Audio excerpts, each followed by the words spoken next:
Okay, welcome to Father the Father. Again, this is kind of an open discussion Q&A. So who wants to start?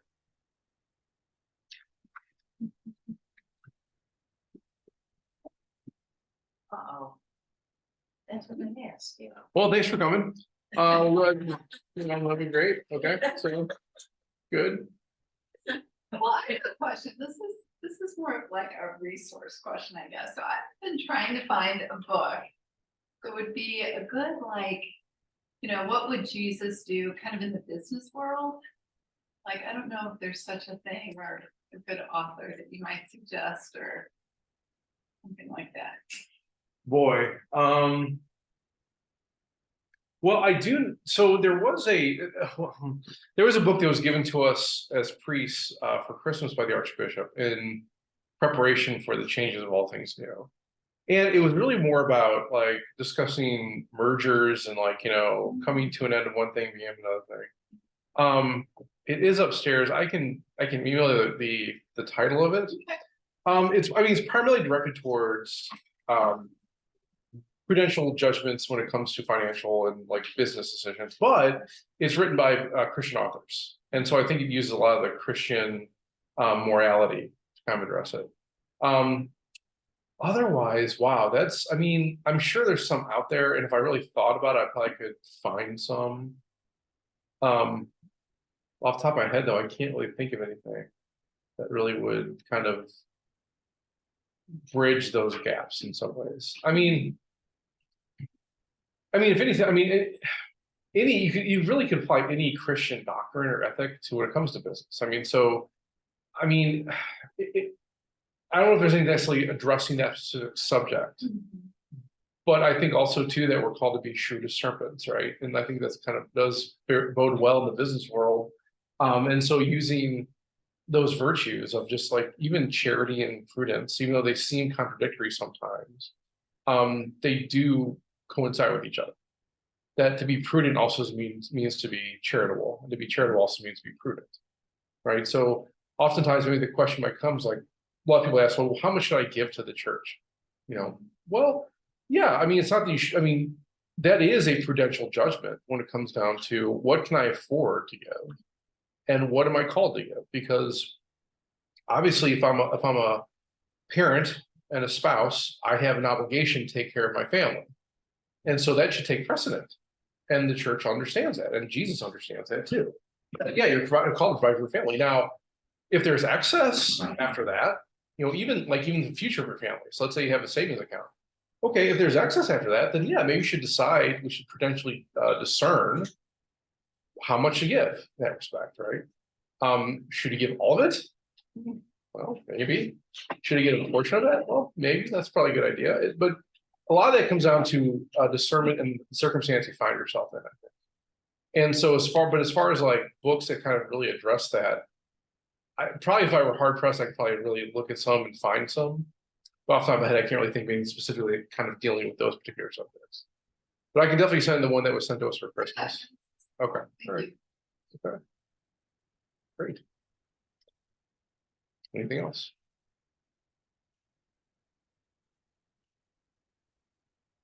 Are you like busy? Wow. Running to two places, doing two places? Well, I've been doing that for 2 months anyway. Pardon me? I've been doing that for 2 months anyway. No, but. You mean like the new place and this Yeah, place? Are you one? I went over. So my first official day isn't until the 7th. But technically, I take over on the 1st. But I'm not really moving anything probably until the end of this week, and then maybe all into next week. So I went over there yesterday to take a look at things, see what's going on. Met some of the staff. I'm planning to go back there probably the end of this week, but also meeting with certain people closer to the end of the week too, to kind of talk to former pastors and some current staff, kind of get some information from them. But it is a very quick turnaround. So usually you might have like a month. So like kind of establish and then get everything together and then move. I only have 2 weeks. So, well, technically 3, I guess, because I found out on Monday, but I couldn't really do anything until the announcement came out. So, yeah, it's very fast. And, but I haven't really been traveling back and forth like every day.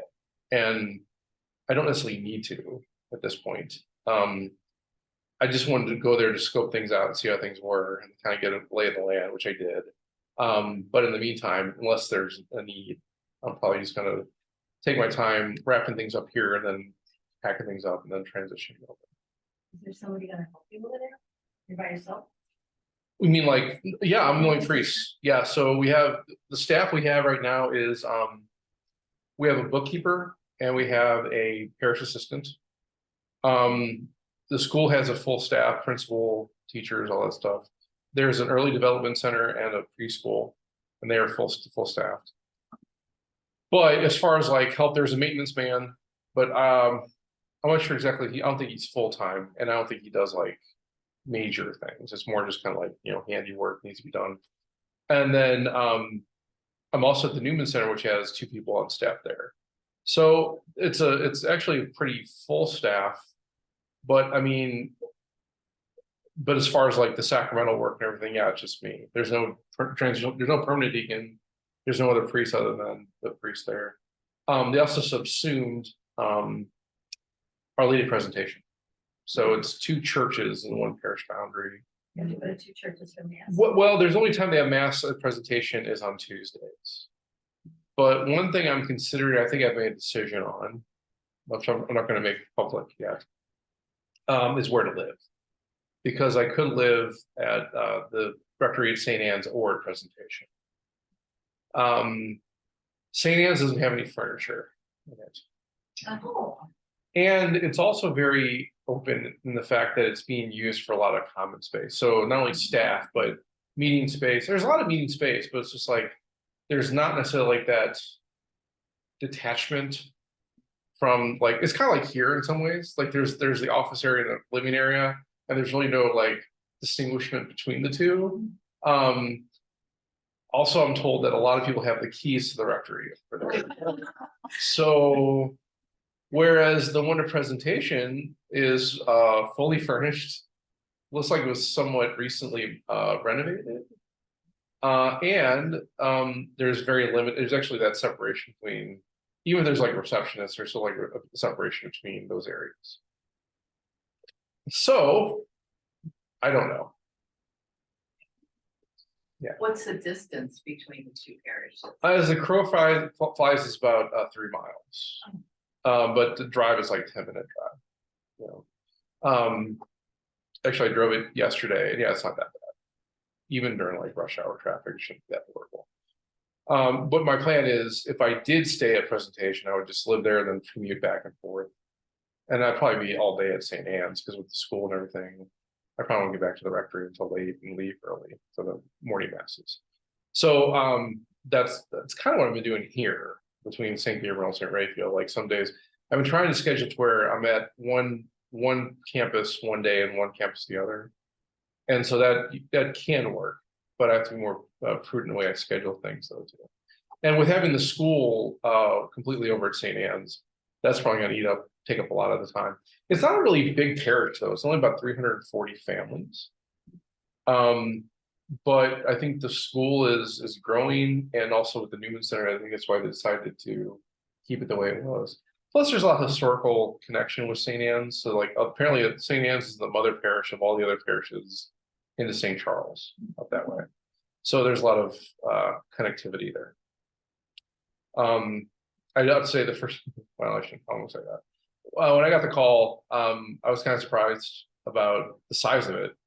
But then going up there and seeing it, it kind of makes sense with the way they did what they did. And the families up there are very faithful. So, yeah, I think it's a pretty strong place, and there's a lot of opportunity for growth. how does Presentation feel about things? I don't know. From what I understand, about 70 families came over to St. Anne from Presentation. I think a lot of them went to Holy Spirit. So Holy Spirit's sort of like the big area. Demographics wise, it's predominantly African American in the area, and some Hispanic population too. But most of the African American Catholics go to more African American parishes like St. Augustine or those in the city. And a lot of Hispanic Catholics go to Our Lady of Guadalupe, which is a personal parish up there. So predominantly, I think our congregation is mostly white.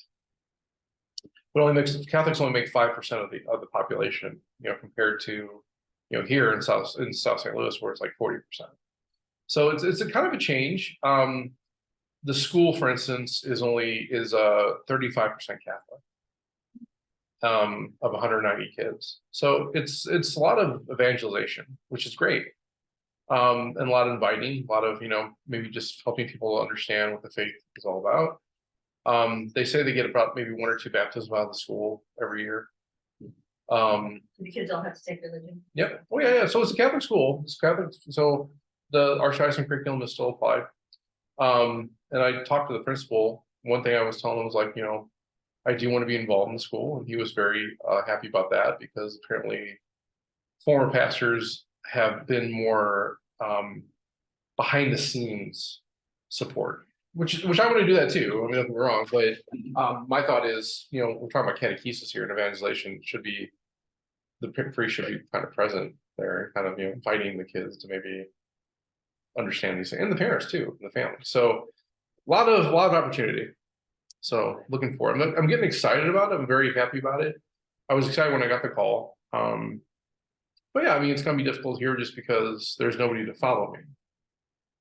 And speaking with Father Ritter, I think he's willing to do more than what he's really being called to do here, which is mostly Sacramental.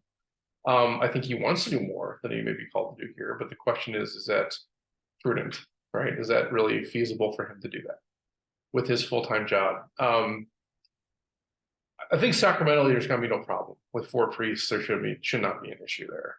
It's more so like, okay, well, and even actually it's been kind of amazing. Like even the schedules haven't really been too conflicting between the 2 parishes when it comes to like these major like finance council, parish councils, school boards. But that also means like there's things that are happening over there that at the same time happening over here. So what do? This Father Ritter, can he go over to those meetings and kind of be present? That's going to be a discernment he's going to have to make.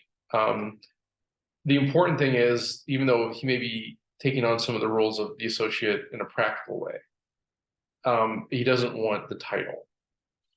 And the reason that's actually good for the community, because if he takes on the title, these 3 men that are being ordained in the spring, if there's no associate established here, there's probably a good chance that one of those 3 is going to become, right? But if there's already an established associate, or even a part-time associate, that could be reason to say, oh, well, we already got someone there, so don't worry about it. So I'm hoping that in the spring, one of those 3 guys is going to be coming here to take over in that capacity, because I think it's going to be necessary in the long run.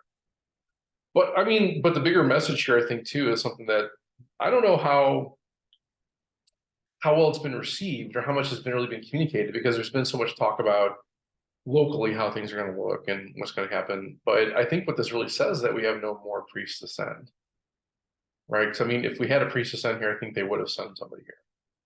So I think what that indicates is we need priest vocations. So yeah, if you know a young man who's thinking about things, it's good to foster that. And Father Malini said this, I think it's so true. It's no longer praying for vocations, it's praying for priests, like actually guys who become priests. Because praying for vocations is one thing, and I think what's fascinating is, and I think Father Ritter can show this too, we consistently send about 15 guys, 10 to 15 guys in seminary every year, right? I mean, so it's not like we're not having vocations. But only, this year we're having 3 men ordained. This year there's nobody being ordained to the transitional deacon, meaning there was no seminaries in that class. Now the following year there'll be 1 man ordained to the priesthood who was a permanent deacon, but he's also, for lack of a better word, elderly. He's not, even middle-aged, right? So the year after that, I think we have maybe another 1. So we could raise a question about what's the retention. What is that all about? Is it the fact the Holy Spirit's not calling these guys to become priests, or is there something else going on? And I have my own opinion, which I'm perfectly happy to share if anyone wants to know it. Sure. Great. I think in recent years at Kendrick Lennon, and I want to preface this by saying Kendrick Lennon is an amazing place as far as the formation for these men.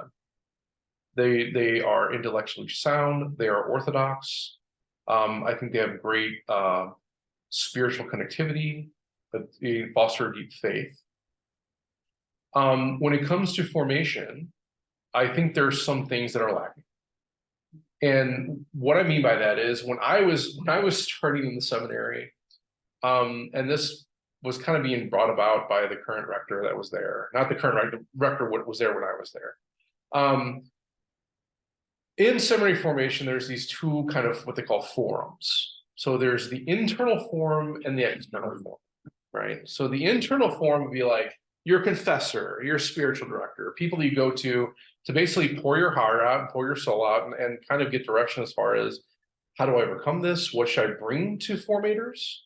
What should I maybe retain, right, and try to grow in internally? And or is this an issue so bad that I really need to maybe recuse myself from the seminary, right? That all happens in the internal forum. It's meant to be a place of trust, a place of openness that you can actually reveal yourself to this other person, right? And so obviously everything is confidential. Now in spiritual direction, of course, if anyone's ever been in spiritual direction, what your director will tell you is that it's almost like the seal of confession, right? That anything that's said in there stays there. If there may be something that's brought up that could be harm to yourself or others, though, well, maybe you have to talk about maybe revealing that and getting some other help, because the spiritual director, they're directed towards your spiritual life. But when it comes to like mental, emotional things, I know my swim lane, right? I'm not a therapist. I'm not a psychiatrist. I know I can help you with the spiritual life, and that may coincide with other things. But when it comes to these other things, like let's say addiction or something else, we may want to seek some outside help, right? And we would discuss that over time if that would ever come up. So for a seminarian, they are called to reveal everything and in obedience follow what their spiritual director tells them. So if I were to go to my spiritual director and say, boy, I have this attraction to this particular woman, right? And she's going to be present in my life. I'm being honest here that she's wonderful and I feel called to maybe date her or maybe see where that goes. What should I do? Well, a good spiritual director would be like, well, I think you need to create the external forum at least and talk to your formator and see where that leads. And we together can maybe team to find out what the best way forward to be. Because the point of seminary is not to become a priest. The point of seminary is to find your vocation, right? So even if it means I leave the seminary and I become a husband and father, good. Or if I leave the seminary, I become dedicated to the single life of service, good, great. That's the whole point, right? So in that forum, I bring my spiritual director. He then directs me what I need to do at that point, right? When I was going through, there was a great grain of the line, so to speak, between what should be internal, what should be external. And from this external form is more of like, okay, what are some goals you want to meet? What are some things you want to do in formation to kind of like grow as in your spiritual, in your human, in your intellectual, in your pastoral life, right? Those are what they call the 4 dimensions of formation, right? It starts with spiritual, it builds with intellectual, it goes into human, it's capped off by pastoral, right? And every seminary has ways they integrate that into their formation, right? I think what's kind of interesting is seminary formation didn't have that direction until 1997. So seminaries were kind of universalized at the Council of Trent, but there wasn't like a single formation direction until John Paul II in 1997. So before that, you can imagine things were going, people were doing different things. And that's also why maybe things were so crazy after Vatican II, because there wasn't like that directive as far as like, here's how we're going to form guys, become priests or religious or whatever. So all I have to say is that the external formator is supposed to help you to kind of grow in those dimensions. And through the information of your spiritual director and your confessor, that's to be brought to the external form if it's deemed necessary. What happened in the seminary was there's like, well, no, you should bring whatever you talk about this with your spiritual director into the external forum. Well, that's not what John Paul II said, and that's not really what, these documents are saying. So there was a lot of confusion on that. Over time, there was a new rector came in, praise God. And I think his approach was, he looked at formation as a mold. And if you don't fit into that mold, you're not being called the priesthood. Now, the job of an external formator being, when I mean by that, I mean, every seminary has a formation advisor. Every seminary reports to the dean of men, who also reports to the rector of the seminary. Here in St. Louis, we actually have additional oversight when it comes to the vocation director and the archbishop, right? Even our parish priests were assigned, our pastors have that oversight as well. So I don't know if anyone here has ever seen the movie Office Space. Yeah, so Susan. So you remember that, when they're talking about the TPS reports, he's like, yeah. I got 5 bosses every time I screw up. So for a seminarian, you have 5 bosses. So if you do something wrong, you're gonna hear about it 5 times, right? So all that basically is that it comes down to, when it came to these new formators, this new approach to formation. Primarily the job of those external formators say, okay, is there any moral issue with this man that would maybe be detrimental or conflict with the priesthood life? So that example I use about, I go to my spiritual director and I say, this traction woman. Well, I bring that to my formator, he's supposed to be like, well, that's definitely not in line with maybe, if you're having these, let's put it this way. If you're feel that you're being called to live a life with this person, that's definitely in conflict with the priesthood life, right? Now, maybe though, you're just having these feelings of attractiveness because there's something good about this person that you're attracted to, and that's okay. But how then do you actually express that in a good, holy, healthy way? Maybe that is, I'm offering that up to God, and I can at least kind of maintain this relationship in the spiritual way with this person, and not necessarily blur that line into the physical. But I have to be very careful about that. I have to be very kind of respectful of that, right? And even if there is a slip, I need to bring that up immediately, right, with my formators. But maybe I'm actually being called to maybe start a relationship with this person.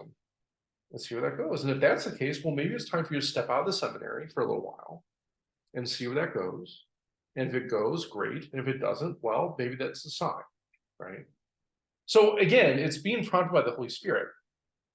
What was kind of developed over time is this understanding that, well, hey, no, if you don't meet these certain criteria, that means you're not being called to be a priest. Now, I say that because that's just what sometimes is being observed. But I'm not as prideful to say that I knew everything that was going on either, right? I can tell you about my own experience, but I also know that other guys were asked to leave the seminary for seemingly petty reasons, right? So it wasn't like these people had like a girlfriend on the side or a boyfriend, or it wasn't like they were like, skinning cats in their closet or something. It was like, well, you were late for evening prayer a few times. Oh. Okay. Or, you kind of have more of an introverted personality.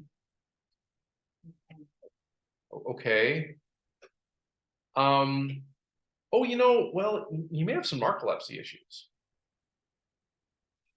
Okay.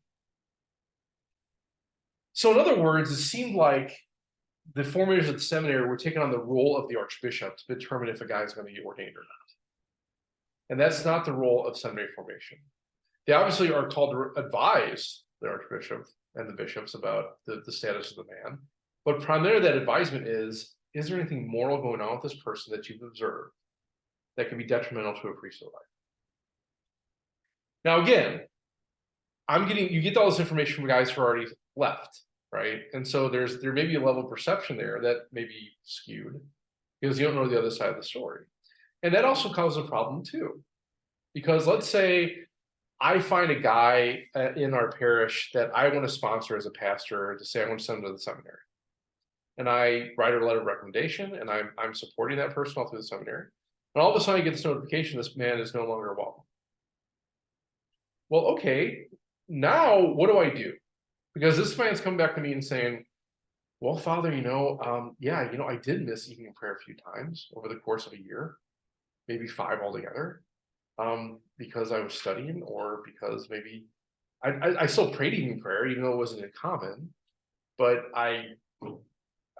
yeah, I was exhausted from the day. Okay, well, that seems kind of petty to me, especially if you look at the life of a priest. Like you guys know, I maybe pray evening prayer in community ever so often, but most days I'm praying by myself anyway. So I'm still praying it. So who cares, right? But if I'm getting that from a guy and the seminary's telling me I can't tell you why we let them go, well, then what am I going to conclude, right? And especially as a pastor who's actually trying to support a guy, it might behoove them to tell me what was going on, because that way I can actually shepherd this person to kind of grow in what they're maybe struggling with, especially if it's a moral issue, right? That's not happening. So my perception when it comes to formations, the retention of the seminary, is it seems like a lot of guys are being asked to leave, or maybe influenced to leave, for reasons that may not necessarily be valid, or are rather petty in the long run. That's just my perception. I may be wrong on that. I may be off filter, but that's what I've kind of experienced and seen. So all that, all that to say, Kenrick is a great place of orthodoxy and spiritual formation. But to me, right now, it seems like guys are being asked to leave for issues that don't seem rational, or for issues that actually may be compatible with the priesthood life, but are maybe not out of the perception of the formator. The only person who can do anything about that is the Archbishop of St. Louis. I will admit, and this is candid, there have been guys that I've seen that could possibly be potential priests that I've refrained from encouraging in some ways, just because back of my mind, I'm like, what are they going to get you on, right? And I don't think I actively do that, but I think at the back of my mind, subconsciously, I kind of like, maybe you should give some time, maybe you should go to college. But even that, I mean, you could say, well, is it the weird thing about it is, it's not just like guys out of high school. It seems like they do that kind of across the board. Or at least when I was going through it, it seemed that way. It might be different now, but it is interesting that we still have a lot of guys leave the seminary. And probably more so than other dioceses for some reason. Maybe it's just because we're the biggest diocese, but even that's becoming less and less. So that's just my perception. I don't know. Well, and these men could go on to like private orders, correct? If they get released from the diocese. Sure. Okay. But here, then does that history follow? Well, that's the part of the problem. So St. Louis is very unique, because if I were studying or trying to become a seminarian for the Diocese of Wichita, let's say, right? My first stop would go to the vocation director, and I'd say, I want to become a seminarian for the Diocese of Wichita. I'd say, okay, let's take you through these batteries of psychological evaluation and physicals and blah, blah, and see if you are compatible. Okay, great. Once it's all done, they say, okay, great, you're a seminarian for Wichita. Now, where do you want to go to school? Let's try to find the seminary that's going to work for you. There's Kenrick in St. Louis. We got, I don't know, Mundelein in Chicago. We got Meinrad. We got John Vianney. Let's try to find a place that really fits you. Okay, great. Let's send you to Kenrick. That's a good place. Good lunch. You're a smart guy. Intellectual formation. Probably like the intellectual formation. They have some good spiritual direction. So let's do that. Okay. Let's say after a few years at Kenrick, the formators say, yeah, I don't think so. That doesn't look too good. Okay, well, what happens is you then leave Kenrick, you go back to Wichita, and you're still a seminarian for Wichita. And they'll say, okay, well, that's cool. That didn't work out. Where do we go next? Let's try somewhere else. Let's try Meinrad. Cool. Does he have to start at square one? Nope. Oh, okay. No, he'll start wherever he left off. Right. Now, for St. Louis guys, though, you're not made a seminarian until you can get into Kenrick. So for St. Louis, there's no choice. It's Kenrick, right? And if you don't pass through Kenrick, you can't go anywhere else. Now, to your point, Mary Ellen, okay, why can't you go to another diocese? Cool, great, okay. So I'm the bishop, let's say Jefferson City. And I have a guy from St. Louis is contacting me and say, Your Excellency, I want to become a seminarian for Jeff City. I said, okay, so I contact the Archbishop of St. Louis and hey, this guy wants to come here. Okay, cool. Well, we just let him out of Kenrick. What's wrong with him? What's going on with this person? He's no longer seminary for you? What am I? I'm some second fiddle? Well, wait, you're gonna give me your dregs? What's going on there? What's wrong with the guy? Now, prudentially, I might say, well, maybe there's nothing wrong with him, but I'm not gonna make him a seminarian right away. I may want him to live in my diocese for a little while and get to know me better and maybe kind of, figure out what's going on with the guy. And maybe it's 2 or 3 years before the guy gets back to the seminary or becomes a seminary for my diocese. And in the long run, it's probably not a big deal.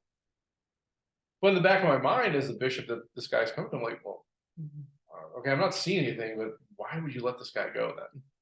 Is it too good to be true? And I've seen that happen with some guys, unfortunately. One of my good friends, as a matter of fact, his story is, he was a year ahead of me in seminary. He was coming up on his theology 2 year, which means after theology 2 that you'll have 1 more year to ordination, right? So you're ordained transitional deacon, right? So you have to know kind of by the end of theology 2 morally you're being called to it, right? And you should. And if there's any doubt at that point, you'd be like, no, I should step out, right? You should make that choice. This man, in that scenario I was using earlier, he had an attraction to this young lady who was in his parish assignment, and they hit it off really well. And he felt this kind of like pull. And so rightly, he was like, I can't say with 100% certainty I'm actually being called to this. I need to step away. Good, right? That's a right decision. He dates this girl for a few months, 6 months, I think altogether. They break up. Now, once you leave the seminary, the policy at Kenrick is you can't come back until after 2 years. Oh. Well, I mean, that's actually a good policy, Yeah. right? I mean, so because actually you have something to work on, maybe that's good to kind of take time. So he waited his 1.5 years after he stopped dating this person. He contacted the vocation office and they said, okay, well, this is interesting. Why don't we send you for another psych eval? Okay, cool, whatever, fine. Well, the psych eval came back and said that you maybe suffer from issues with obedience. Now, my friend rightly asked, well, I was a seminarian for 4 years. Did that ever manifest in any way during that 4 years? Well, no, but things can change over time. And maybe you can have a certain just, proclivity that wasn't manifested, maybe now it is. And, oh, okay, all right. Well, come to find out that 2 weeks before this man asked the vocation director if he can come back to be a seminarian, the woman that he was dating got engaged. Now, objectively speaking, if I see, oh, hey, this person you were dating is now engaged, and 2 weeks later, oh, now you're coming back to me to want to become a seminarian, that seems kind of a problem, because are you saying that this is your only option? Are you, I mean, so practically speaking, you say like, what's actually going on here? This should not be you're running away from something, you should be embracing something, right? Now, the guy had no idea she got engaged at all, right? He was just saying the 2 years are up, I'm going to try to pursue this and see where I think God's calling me this, let's try it. It seems, I'm not saying this is the case, but it seems that this whole psychoevaluation was a guise to give more credibility to say, you're trying to, the girl didn't work out, now you're come back to us to rebound. Now, I don't know if that was the case or not, right? But if you're looking at everything put in place, it seems like, well, that seems like an odd thing. To ask a guy who's already gone through these things and already got 4 years of formation under his belt to go through the evaluation again. And now you're saying, oh no, there's something going on here that never actually manifests itself in reality. And I feel bad for the guy because eventually he did go and try. Actually, when Archbishop Rosansky came to the St. Louis, he did release him, say you can go wherever you like, but the same problems. Like you have these bishops, like why? What's going on here, right? He did try going to the Jesuits, which probably, depending on where you go, that could be good, that could be bad. He unfortunately was sent to the Western Province. Not really great. And so he left after about 4 months. And I think he still feels a call, but it's just it's a problem. And I don't know what to tell him because like right, it's horrible, right? Father, what's the problem with the Western Province? Let's just say, Susan, they may not be as orthodox as those in maybe the southern and central province of the Jesuits in the United States. And for a man who has more orthodox tendencies, that can be kind of a struggle. Yeah. I think like every I don't like using like things like liberal or conservative or left and right when it comes to church. I think what you look at is more orthodox and unorthodox. And unfortunately, we have churches. We see it in St. Louis. We see it across the United States. You have some churches that are more orthodox when it comes to Catholic teaching, others that aren't. And I think within particular orders, you see that in different areas, right? Depending on who the provincial is, or maybe who the leader of the particular order may be. You tend to find that. I think the Western Province fell more under the less orthodox than more orthodox. I'd say. I think it's fair. So it wasn't really compatible for him, and because of that he left.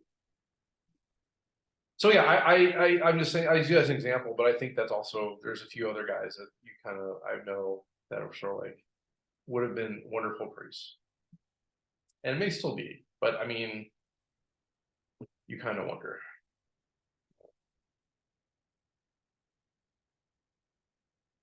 Good. Other questions, comments? I do have a question. Yes. Regarding your new assignment. Yes. A pastor like Father Bellini has been a pastor a couple of times or however long time. Yep. He comes to the new parish, he kind of knows who to see, what to do, whatever. As an associate, you've been around it, I get that. But does the archdiocese provide any guidance to you as to what you should kind of look for, look at, talk to, meet with during your first short period of time? Yeah, no, yeah, good. So I did get some information from the Episcopal Vicar. That's dealing more with all things new, and really it's information about subsumed parishes, like canonical responsibilities. Like for instance, like when it comes to records, like the records have to follow the parish, and so the records really come to one of two places: either come down to St. Anne, or they go to the archives. And prudentially, most parishes that are subsumed, they tend to go to the archives because this is the subsuming parish is kind of like, well, I mean, to handle all these records, it might be best just the archives do it, right? We don't have the personnel. And that's kind of what's going to happen, I think, with presentation. Typically, and this has been a long-term practice for the archdiocese, it kind of becomes the policy of the archbishop. There has been a scenario where the archbishop will assign or you can request a mentor for first-time pastors. That has not been offered to me yet, probably just because it's been the situation was such where it was a little bit, unorthodox the way it happened. But I imagine that's going to be presented to me at some point, right? But yeah, for the most part, it's kind of up to you. So one of the reasons I went there yesterday was to kind of meet the staff, and the first question I actually asked the staff was, "What do I need to know?" Right? What are the things I need to know? Because my thought is the staff has been around, and they probably have their fingers on the pulse of the parish. At least hopefully they should, right? And so they can kind of tell me what I need to look out for with what I know. Now, part of that too is going to a new place is also recognizing and discerning who I can actually trust, right? And so fortunately, I do have some resources up there, as you know, that I could very much rely on. But even then, like I'm more of a this is just the engineer in me. I take the trust but verify approach, right? So I'm gonna trust what you're telling me is true, but until I actually experience and verify it, I don't know for sure, right? But I do have some very trustworthy people like you out there that can maybe help give me some guidance. Other than that, contacting prior pastors is pretty important. But also just pastors around the area and kind of getting their input too. So it is kind of a group effort in some ways, especially for first time pastors. And I'm looking to utilize those opportunities as much as possible. But as far as like a set structure plan, not really. I mean, even like even like when it came to like decide like the first decision I wanted to make is where am I going to live, right? And really what I heard was like, yeah, well, it's up to you. Okay, cool. Oh, great. Thank you. Yeah. But I mean, well, there's some good input too. And I think my part of that too is just bouncing my reasoning off people. And here's what I'm thinking. Does that sound correct? Right. And so yeah, we have brother priests want to help each other too. Okay. So I mean, it's good for that. What I tend to I also got a lot of advice that I wasn't actually like asking for. And good. I mean, I'm taking consideration, of course, but also sometimes you have to also question, like, consider the source of where you're getting the information, right? I found that to be the case in the last few days, for sure too. Are you gonna have access to the former pastor? I mean, or is he so sick that? My thought is, well, first off, he's only been there for 2 months, Oh. and is actually tell you the truth, he never even moved into the rectory at all. Oh. As a matter of fact, I found out yesterday that the webpage does list a housekeeper, but apparently that was his personal housekeeper. And so now I'm out without a housekeeper. But I did find out we have a housekeeper in the budget. So good. And there's a housekeeper over at presentation who's looking to want to maybe do more. So good. Okay, maybe that may resolve itself. Great. But as far as like contacting him, I mean, I think he's the point where it's like I'll let him heal, get better. And I can definitely talk to the pastor before that, and he probably has a lot more information than he would know. As a matter of fact, there's the pastor before this past pastor, Father Nick Winker, he left a transition book for the current pastor, which I now have possession of. So that was helpful. But I'm actually meeting with him on Thursday anyway. I'm also meeting with a former pastor that's been there for 16 years to kind of get more of the historical impact. So yeah, I mean, that's kind of part of it, you know. Yeah. How old is the church? The church was actually established, well, the parish was established in 1880. I gotta look back on that. The church though was probably built like in the 50s, 60s. I think it's 57 was the actual dedication. Did they have an old one that they knocked down? Yeah, so this one was actually the same architect that built St. Peter and Kirkwood and Resurrection. One thing I noticed about the sanctuary at St. Anne, the tabernacle is not centered, Oh, wow. and that's going to change. That's going to be the first thing I thought would do. So yeah. The architecturally off, or is it just? No, it's just they have an altar repose. That's basically where the Joseph altar would be, and so we're going to not do that. So I'm going to put Jesus in the center where he. So that's similar to Seven Holy Fountains. Yeah. I mean, same thing like Resurrection. There's a few. I'm sorry, not a Holy Redeemer. Holy Redeemer has like the tabernacle off to the side, and I don't like that. I think, unless we have an actual chapel dedicated to the Blessed Sacrament, like the Cathedral Basilica, sure, great, do that. If you want to have a chapel, fine. But if you're just having an altar repose off, let's just put Jesus back where he should be. That's kind of my thought. So that's gonna be the first point of business when I actually take ownership. Place. So good. I don't know how long he's been over there, but it kills me. So that's not funny. Are you gonna implement things like Father the Father? You know, Mary, that's a good question. A lot depends on schedule. I would like to. But also with like we have a parish here about 2,500 families and only get like 5 people coming. With 340, I don't know how we're gonna get. I want you to know you were the only priest that's ever done this. Yeah. Yes. I think I mean, I'm open to it. I mean, one thing that they don't have, they have the school and they have like noon center, but they don't really have much of a youth program, which is interesting. So that might be the next thing possibly. And I don't even know if they have any candidates or catechumens for OCIA. I think a lot of that comes from the Newman Center. But I like to start those things, so that might be good. So a lot of it depends on time. If it's feasible, sure, I'd like to. Well, time will tell them that. I might even stream them too, but we'll see. How often do you have to do the movie center? They have mass there on Sunday night at 6, and they have mass there on Wednesday night at 5:30. So they also have like a little social thing after that mass on Wednesdays. They call it soup, soup, something or soup.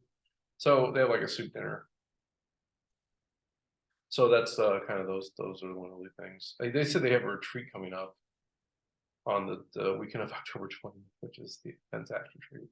So I won't be here for that retreat. I already told Rob that, so I will be there for confessions. I can commit to that, but everything else I don't think I can. So part of life. What can you do? Great. Anything else? Down the line, I'm sure it wouldn't happen like that, but down the line, how will you work in meeting other people in the neighborhood who want necessarily in your parish? Yeah. That's a good question. I want to go there and find out what they do currently. I don't know what they do right now. Maybe they already have something like that. And so, sure. From what Father Winker told me, at least what he wrote, it seems like a lot of that happens really more in the school. So kind of be involved with the school families, because it's only 35% Catholic, which means it's 65% non-Catholic. So I'd like to get that number, the non-Catholic number, up, right?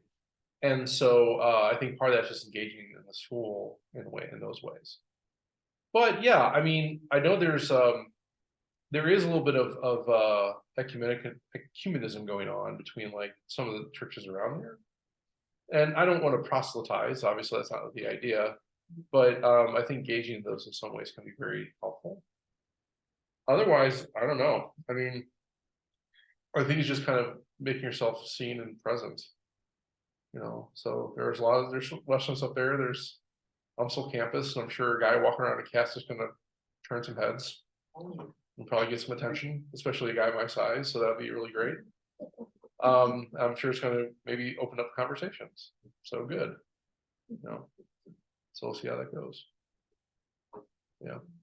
So I was thinking of Father the Father, maybe people that are not necessarily already part of the parish would start asking questions. Yeah. More, since you're so Well, open to yeah, just whatever question. I think the idea behind Father the Father, hopefully it's really been more to make you into disciples to go out and actually do those things.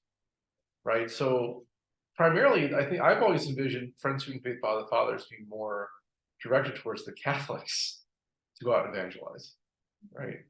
It's the same to me.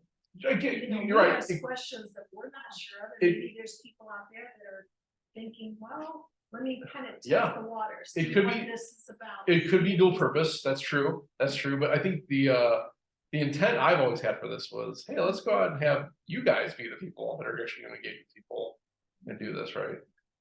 So good if that's happening, great. But yeah, no, I mean that doesn't mean everyone's welcome here. If someone was non-Catholic came down and want to have a conversation, great.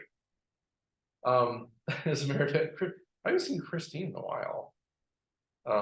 Scherzinger, she's been, she usually comes to the 8 o'clock mass. She's the one who usually has monopolized the conversation. Oh, yeah. God bless her. Martin. Is it her last name? No, Scherzinger. Okay. Yeah. She was like, she usually is at the 8:40. Well, I guess she was at the 8 o'clock mass. I don't know if I haven't seen her in a while. And she actually engages with a lot of different people. And so I think this is beneficial to her because she can actually formalize some of these things. And she was like, can I invite him? Like, sure, whoever you want. She's more than happy to come down here. No, I think she invites them, they never take her up on it, but at least she's inviting them, so good. Right? I actually saw her yesterday, new mass at St. Anne's. Oh, okay, good. Okay, good. I know since the change, I don't think I've really seen her all that much. Mhm. Because I guess the time change is a little bit different for her, so makes sense. Plus with she had her brother pass away and Okay. other things going on. She had a so. cane with her too Mhm. yesterday. So, She hasn't walked more cane recently. okay, Yeah. We'll go. If you see her, tell her hi. for me. I will. So yeah, I think that's kind of what I envisioned this to be, but I mean, of course anyone's open. So great. All good. All I know is I've had two failures here since I've been here. That's the only thing. There have been 2 people in particular that I wanted to get into a CIA program and they would not engage with me Oh, or not accept my invitation. So that's okay though. That's okay. Hopefully I just planted some more seeds. That's all I really had to do. Those are my all-time biggest failures here. That's one thing, 2 things I was gonna try to do. It's like, 2 personal successes, but that's all right. It's all good. no, no, I was just gonna say, you just taught me so much about my Catholic faith Oh, praise God. that I never knew, and just, that's the great thing about it. Well, again, I think that's also a testament to the seminary because I didn't know any of this stuff either until I went to the seminary. So, and I always say, like, I'm sure at some point it was probably told to me, but I mean, motive the receiver. Where was I in my life? Was I really open to actually hearing it? Probably not. So, good. Do you ever wear civilian clothes? You're always. You'll never know, Joyce. You'll never know. We don't never see you, except and that's fine. Sure. Yeah. I mean, I usually on my day off, I will. If I'm going to certain places, I won't wear clerics. Like if I go see a movie, I probably wear clerics. Just depending on what movie I go see. Sleeping, of course, shower, that kind of thing. Right. Sticks on the laundry. Yeah, of course. Yeah, of course. That's good. Or maybe not. Dual use. Well, I meant to say I think this is actually the final about the Father because next week we're actually at Friends Food and Faith, and hopefully I can still do that too. I don't think there's anything keeping me from doing that. Although I might use that day to really kind of gather more stuff up and probably bring it over to the new rectory where I'm staying, which will remain nameless until this week. I was kind of holding my breath today, because I thought I'd be here earlier, all of a sudden there it was, but I wondered if you could do it. Yeah, I mean, I had it on my calendar, and that's kind of one thing too. Like, it's been interesting taking stuff off because you have these recurring things that happen over and over again. It's like, okay, well, that's like it was actually funny. The week I got the call, there was like 3 lasts like right in a row. So the middle school life group met that week, and they only meet once a month. And I was like, oh, and this is before I told anybody. I'm just like, oh, that's the last time that's gonna happen. The last school mass, right? And I was like, oh, yeah, that's the thing that occurred. I was with Vincent de Paul, and I was like, oh, that's the last time that's gonna happen. And then also like the school board. Oh, okay, So all these things are kind of coming to an end. It's like, oh, there's a lot of lasts, and that was all before I even announced. And so it's kind of funny, just like, oh yeah, it's kind of it. Like I said, usually most people have about a month before the time they announce the time they start, and so it's just a quick turnaround. There's really no time for anything. So, I have a goodbye party or anything like that. So It was good. a really nice note. Thank you. Yeah, it was. I try. Well, that's one thing I do want for this place. I want people to come to see our I work. love that. Yeah. Come back to the house. Yeah. Yeah. And I mean, and that's not to say they haven't been. I mean, honestly, it's been very impressive to see the numbers we've been getting. Now, granted, we have less masses. But also, what's also been encouraging to see like kind of cross pollination going on, right? This many two parishes, they're kind of nice, you know, and I'll give people trouble when I see more graves, like, hey, wait, you're in the wrong parish. What do you-" But it's good to see, because I think that also shows, you know, this kind of openness, right, which is great. So I'm happy that's happening. Yeah, I mean, but also too, like, we still see how many families do we have registered here and how many people are coming to mass, you know. So, and that's not to say people aren't going somewhere else, maybe they are, and if they are, great. That's, I just care if you're going to mass, that's all I really care about. So if you're not here, fine, as long as you're going somewhere. So cool. Now, are you still gonna be in charge of the Respect Life Apostolate? I mean. Yes, well, I mean, not in charge, I'm Well, not in yeah, charge. okay. The But I will chaplain. be, I will still be supporting the Spread Life, yes, I will still Okay. support them in that my capacity as their spiritual director and on the board, yes. Although. I did tell them I have to kind of stop going extra, like they just kind of, can you do this mass on November 5th? I'm like that. Right, so I mean, I can do the stuff I've kind of, I did tell them, I was like, I can't. You know, when they first, when Bishop Rubatiza first contacted me about that, he said, it's probably gonna be like, you know, it's gonna be very minimal, maybe like 4 hours a month. I'm like, okay, cool, 4 months, then turn into like 5 days, five days a month. And so now it's gotta be like, I need to start reclaiming some of that time back, and I think they understand that. I think they're just happy they got through the cuts of the Curia too, so that was beneficial. But yeah, I kind of like, I need to kind of, I can't be doing the extra stuff. I need to start focusing on, you know, the parish, but I mean, the stuff I can't do, I can. But to say, can you keep on doing these things? That's probably not gonna work. You know, it seems like about once a month I'll get like 3 things from them. Can you do this and this? And like I said before, I could, but now it's like, that's not really gonna work too well. How many masses do you have? Oh, you have. So they have mass every morning at 8:15, and then they have 3 masses on the weekend, on Saturday and then 2 on Sunday. That does not include Newman Centers. Newman Center also has 2 more masses, 1 on Sunday, 1 on Wednesday. So it's what is that, 10 every week? No more Sunday night dinners for you. Well, I never really have them now. I mean, we have the 5:30 here, so it's more like, plus I get the Latin class on what it's. That's also going to probably fall from the wayside. Yeah. I'm going to be able. I can't commit to the Rate Coeli in the summer, but I don't think anyone's going to pick up the Latin classes nor do that, unless maybe the next guy who comes in might want to. But that won't be until spring, probably. Father Ritter might, but he's not going to want to put the time in for classes. I don't know. So unless someone from that group wants to lead it, which could be a possibility, but that's going to have to be done internally.